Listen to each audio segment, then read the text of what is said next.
think he's still connecting.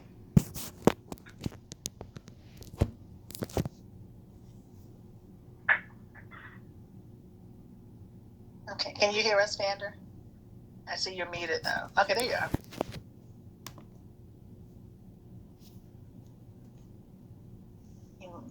Can you hear us? I can now hear you. Okay, all right, great. We were just starting, Vander. Did you have any opening comments? We really had just done introduction. Okay, my apologies for being late, first of all.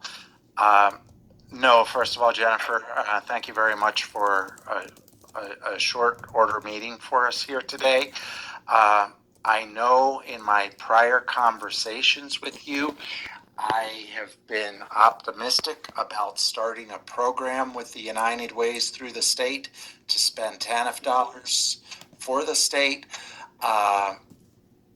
very quickly. What I've learned after working with the other United Ways is that certain capacities we have to develop, and to develop those best, we have to do those with increased IT technologies. As I think I might have mentioned to you, we literally have just gotten all the specifications to the computer folks earlier this week, and I am hoping by tomorrow or Monday getting a bid from them so that I can hopefully get them moving forward with this within a week or two, but it is going to take them certainly 1 to 2 months to do programming. Therefore, I fear we could be as late as December 1 before starting this program for the state, number one.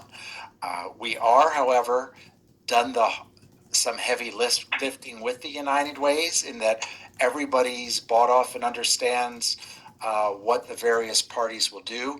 Jim is with us today from Kansas City, and Kansas City is one of 3 United Ways who will be sort of managing the entire funding process and spending process and literally doing payouts to those who will be getting assistance dollars, be it landlords, utilities, et cetera, on behalf of other United Ways who will be in charge of making sure people in their regions get assistance.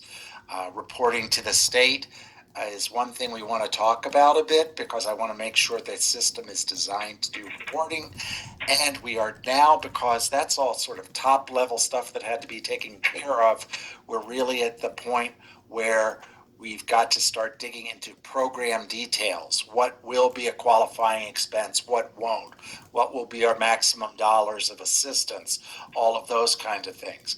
Jim is very much the guy for Kansas City who's interested in the program details. He's sort of in charge of rolling the program out. Regina's division here in St. Louis is likewise going to be rolling the program out. So it's really questions that Regina generates, that Jim thinks of also as we're designing this, that we're just looking for next steps so we can get this thing working smoothly and efficiently once it is working. Regina, did I miss anything? No, no. And Jennifer, do you have any questions based on that? I do. That's fair.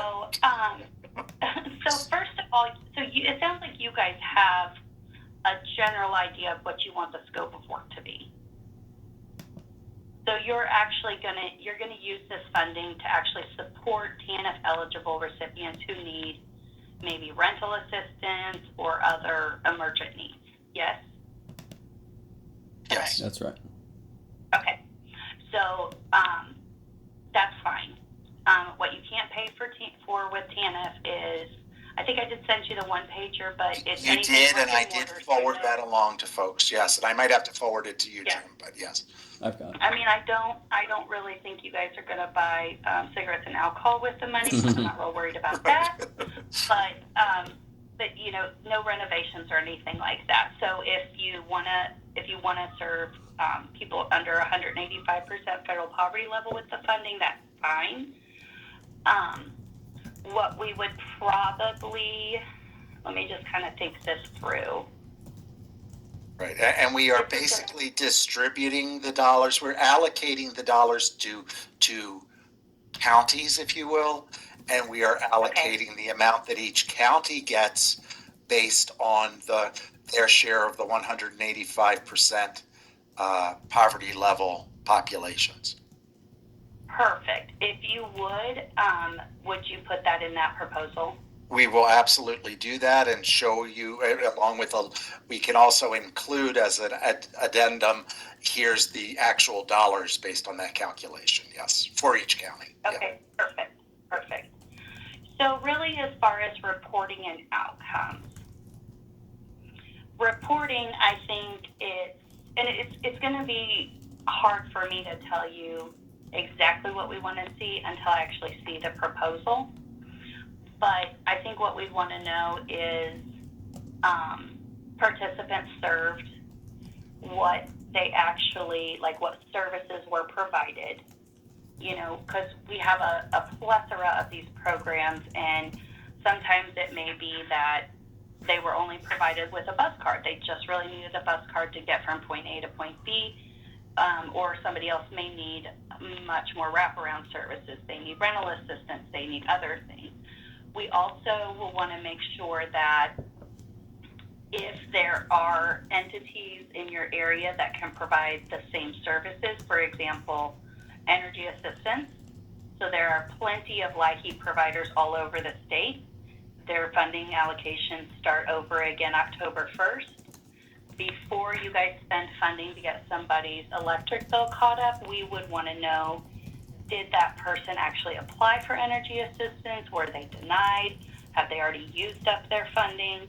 So we can give you, I can have Shyla get a list from Kim, who does our A2A program, which is also funded heavily with TNF. And she has a checklist that basically just says, did you check these other avenues? Now, I'm not saying that in certain situations you cannot use that funding for it. We're just really pushing at the state level that everybody's like blending and braiding services so that your money goes farther. So if you have a community action agency who can pay an $800 electric bill, there's no reason for you to take the money out of the United Way Fund. So it is tricky because we're dealing with a population that deals with crisis most every day, and so we want to be sensitive to that. But we also don't want it to go straight to the United Way and get all your problems solved. You know, Right. there has to be kind of a happy medium. So we can get a list of those things to you. Now, Heather joined us, who's also the other management team member in St. Louis who's highly involved in this grant. So Heather, I did mention just moments before you came on, and Jennifer confirmed she'll want to hear that we're distributing money to counties based on that 185% poverty level in the application, and get a copy of the actual dollars going to each county as an addendum we can do for her also. In terms of the types of service, it sounds like there's a lot of flexibility that as long as it's TANF eligible, you're kind of all right with that. You do want to make sure they've availed themselves of LIHEAP. We do Dollar More and Dollar Help for Ameren and Spire, which are two major utilities in the state. And so we are used to those kind of requirements and things. And the object is to build into our application that that people will be submitting all of those kinds of first of all, that they meet the requirements and that they've done those sorts of things, and anything else that goes on. Now, as far as the way we're going to do this program, not every small United Way, some of them are literally volunteer driven. They don't have an employee even. Those are not United Ways that can do this program directly. So we envision that some counties will be served by United Way staff. Other counties will be served by agencies that the local United Way works with, which means a community action agency could in some cases be allocated funds and spending them on that United Way's behalf. And the good thing about that is these community action agencies are already used to using what we call our log assistance system, which is the system that I'm talking about enhancements to process this kind of government level grant in a very, very streamlined way. And the third thing that could happen is in instances where the small county United Way might say, United Way of Greater St. Louis, you've got 211 for most of the state. Kansas City, you've got 211 for the rest of the state. You two United Ways, just do this for us with those resources that you bring to bear. In which case, that United Way will be advertising that these dollars are available, encouraging people to apply if they qualify.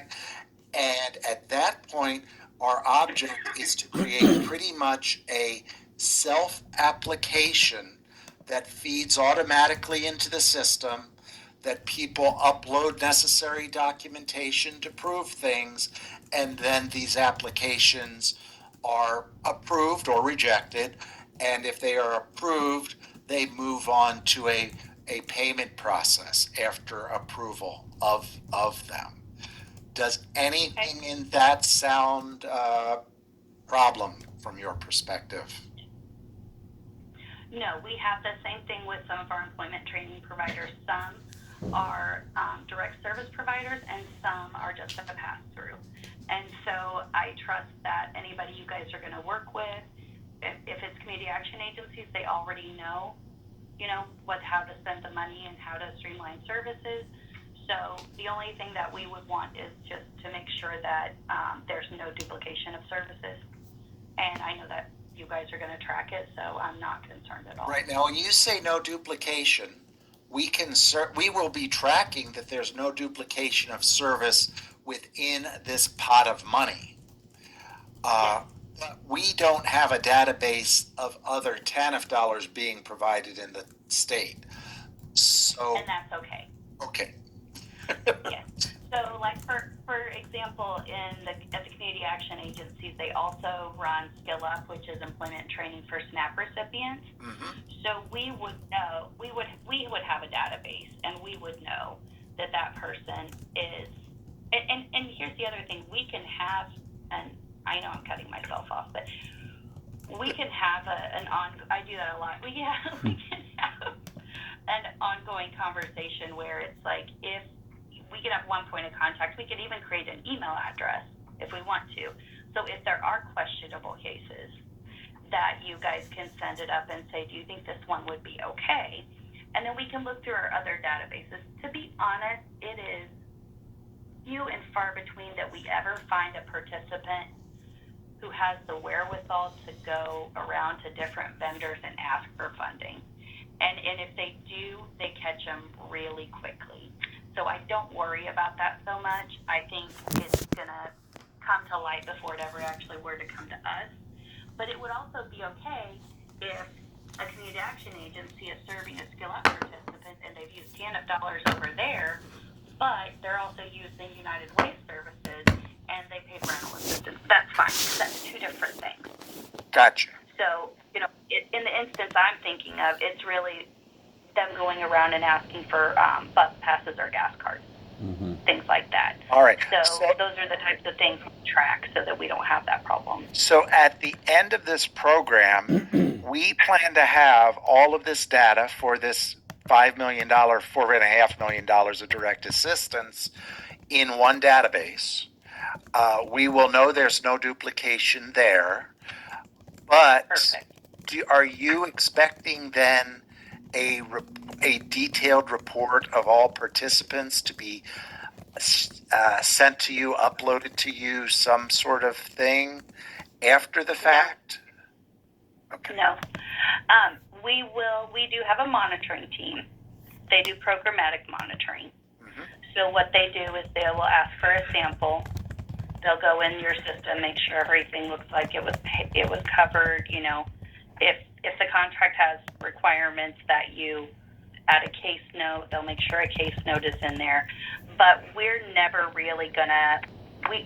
I don't think any of us have the bandwidth to actually compare 7 different databases to see if somebody got 7 different services. Right. Or the state of Missouri as a whole would function much more like one well-oiled machine, right? Mm-hmm. Right. And honestly, it's not that these people aren't needy in any event. So if somebody's gotten it twice, that's not exactly highway robbery in my mind. So. Exactly. And honestly, those are the things that we would not even, it's one of those, is it even worth our while? Because I have a real aversion to going after participants for claims, even when it's, you know, they got SNAP or TANF and they shouldn't have cash benefits. Mm-hmm. Because they're already, you know, so. Jennifer, I'm curious. So am I hearing you correctly in that our reporting to you will not include personal identifying information of the clients that we served? You're just interested in service delivery data, not in knowing the identity of the people we served. Probably not. I think it's kind of going to depend. I'm kind of thinking this through on the fly, so forgive me. Yeah, no, we appreciate your being thoughtful about it. And in any event, we plan to provide that non-identified summarized reporting with demographic level things, county level things, could be zip code level things even, regarding and what kind of assistance was provided, as you already suggested and as I wrote down. So I think that would be fine, especially since you guys will keep those records. I wouldn't expect you to provide a spreadsheet every month with the name and social security number and date of birth of every person that you served. I do think when the monitoring team would come on site, it's possible that they would say, okay, you said in October you paid 10 rental assistants. Can you show us those 10? Yeah, absolutely. Yeah. Right. Yeah. So I think we're fine then, because that's way too much of a burden on you guys, and we don't necessarily need to know that. Right. Jennifer, you invoked a phrase that caught my attention, social security number. As a general rule, I think I speak for both our United Ways. We're not in the business of collecting social security numbers from people that we serve. We'll sometimes use it. That's not true, Jim. Oh, our system is actually social security based. Oh, I'm sorry, Vander. I apologize. I didn't realize that. So that's something we probably need to talk through. Right. No, that's something we have thought through, and that is, in fact, the fail-safe to assure non-duplication of services that we have. Which, if a person does not have a social security number, the system allows for the default going around a social security number, but we, for good case management, prefer having social security numbers for sure. And we at the state level prefer to give them another number called a department client number, so that we can just give them lots and lots of numbers that they can't remember.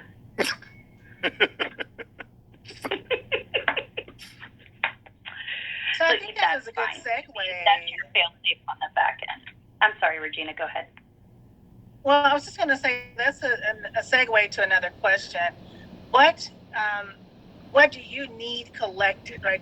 So if we're giving you the reports back and everything, obviously we want social security number, number of people in the household, proof of.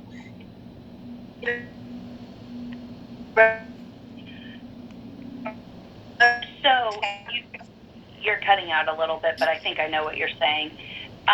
You're going to go ahead and determine the eligibility, basically with self-attestation.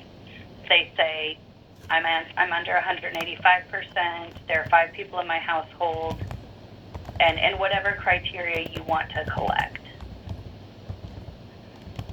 So that would just be something that you guys would keep there. That would be for your records to say, like, this is what justified us providing this payout or this payment. Okay, all right. So, okay, so but we will still outline what ability is and have that as a part of the program outline, just so that we're all on the same page. And then that can outline too what it is that we will collect. Okay. Right. You cut out a little bit, Regina, but it sounds like a little less versus a little more is okay. But we'll have to decide what level of proof of income we're looking for, or is it just self-certification? And do we need to see a lease document to pay a landlord and things like that? Yeah, that's all stuff you can decide internally, but I will advise you that, yes, in those situations, I would make sure the participant's name is on the lease. If you're paying car insurance, that car is in that person's name. Those are just, some instances we Okay, have. and that's what we are designing into the system, where it's a little more laissez-faire and dollar more and dollar help with the utilities, but we're designing these mechanisms to capture this data and assign it, have the system attach it to the case automatically, and be reviewed before a payment happens, and those sorts of things. Perfect. Is there a maximum amount per case that someone can get? And is it matter if somebody, for instance, that maximum is split between 2 different things? I don't know, let's say rent and car insurance. So, again, this is something that we don't necessarily determine for you all. I can tell you on with some of the other programs. So I know I keep referring to Skill Up because I help with it from inception on. It's my 3rd child. But we have a $10,000 threshold because that's an educational and training program. Anything over $10,000, they send up a special request for us to approve. Previously, under Alternatives to Abortions, it was $1,500. That was not a popular threshold we put out there, and so they asked us to remove it at the governor's level, and so we did remove that. So honestly, I feel like you guys probably have a better pulse on what is needed in those areas. So I know you got a significant amount of funding, but you want your dollars to serve as many people as possible. Right. So I think it's perfectly fine for you guys to set a threshold and then accept extenuating circumstances. And absolutely, you can split it among many things because, people don't come to you with one problem. And when you just mentioned that $1,500 threshold as a example, the reason that was discontinued was because people thought that could be too low as a maximum threshold, I'm taking it? Yes. Okay, I just wanted to make sure you weren't saying the opposite. No, they thought it was too low. Good. We still had an exception allowance so that if somebody wanted to go over $1,500, they could request it, and we would consider it. So I would imagine it's someplace between $1,500 and $10,000 for you guys. Gotcha. Okay, that's and excellent for us to know. Yeah, and it doesn't have to be 10,000 flat. It doesn't have to be that somebody is going to keep coming to you guys until that 10,000 is met. You very well could say, we're pledging to pay 3 months rent for you, and that's it. It's really going to be on a case-by-case basis. Yeah, that makes a lot of sense.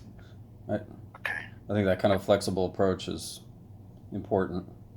Right, but it's really nice to hear this from you, Jennifer, because it helps us design it as best it can be, and not creating any artificial barriers for ourselves, but you're actually taking barriers away from us. You're not putting them before us. So thank you very much.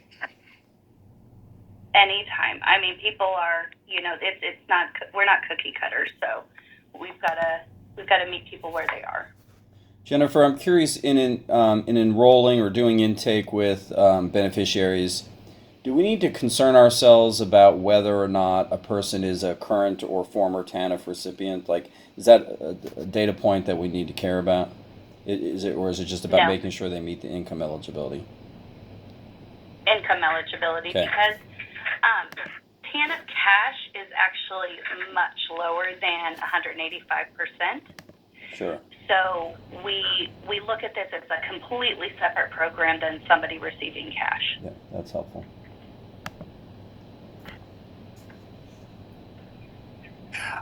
Regina's out of the office dealing with personal things today. But Regina, is there anything else that you feel we need before we dig into the programmatic specifics internally on this program? No, I actually think Jennifer has answered all of our questions, and we have a great amount of flexibility to how we design it. So once we design it, we'll put that all back into the final proposal, and then we'll be able to map against that. So no, I appreciate that. Right.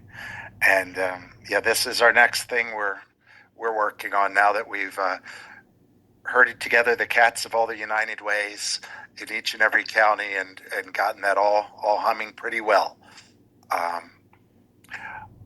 All right. Jim or Heather, do you have anything else question-wise? I do not. I do not either. Yeah, just really appreciate this opportunity. Anytime. And I mean, as you guys are developing your proposal, you may have more questions about reports and outcomes. And I imagine that we'll look at it once and send it back and have questions as well.